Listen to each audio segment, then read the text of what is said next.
And now if we look to the Quran, we'll find that 3%, you just take all the verses in the Quran that are of a legal nature, and then count all the verses of the Quran, take the quotient, and you'll find out that about 3% of them are commands and prohibitions, divine commands and prohibitions.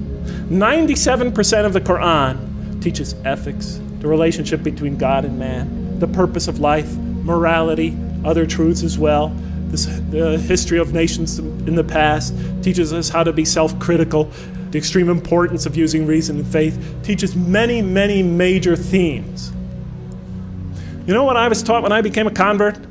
Rules, rules, rules. If I hadn't studied this religion myself and entered this religion and all I received were rules, rules, rules, I would have left it the next day. Thank God I read the Quran first. If we're going to draw these indigenous people, our own children, that second, third, and fourth generation, those converts and non-Muslims into this religion, let us begin by following the model established by God himself through his prophet Muhammad, peace be upon him. As he once said to Mu'adh bin Jabal on his way to take the dual leadership of the community in Yemen, he said, first teach them that there is no God but God, and that Muhammad is his messenger. And when they have fully understood that, then teach them how to pray. And when they become consistent in that, and they've developed in that fully, then teach them about fasting during Ramadan. And then once they've accomplished that, then teach them what?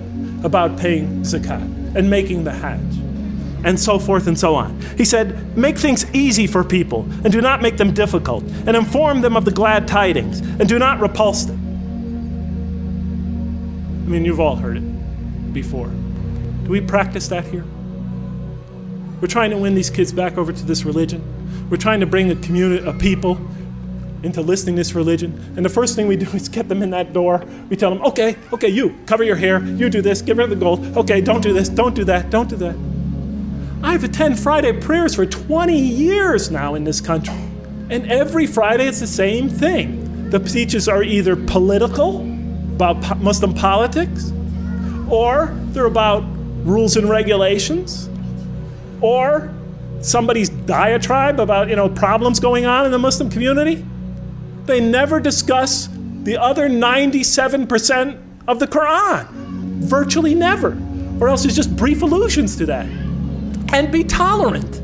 When we bring people into our community, don't expect them to become Middle Easterners or, Arabs or Pakistanis or Sri Lankans the next day, or ever even. Give them time to grow into the religion.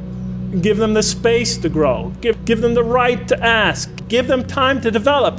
The Quran gave them 13 years in Mecca, and then slowly but surely brought them along after that.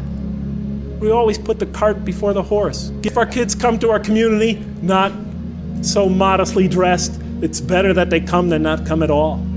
We have to start, if they have this or that problem, if their behavior is not perfect from our particular perspective, it's better that they come and hear the message.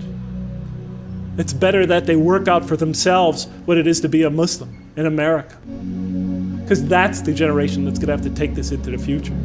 It's better for them to be among us than not to be among us. If the Prophet and his companions adopted our approach, there'd probably be no Muslims today. How about the time the man came and he urinated in the mosque in that famous hadith report? The companions were ready to kill the guy. The report says that they already had their hands on him. How do you know? Because the report says the Prophet said, let him go. Go get some water and pour it over it. You've been sent to make things easy for people, not to make them hard.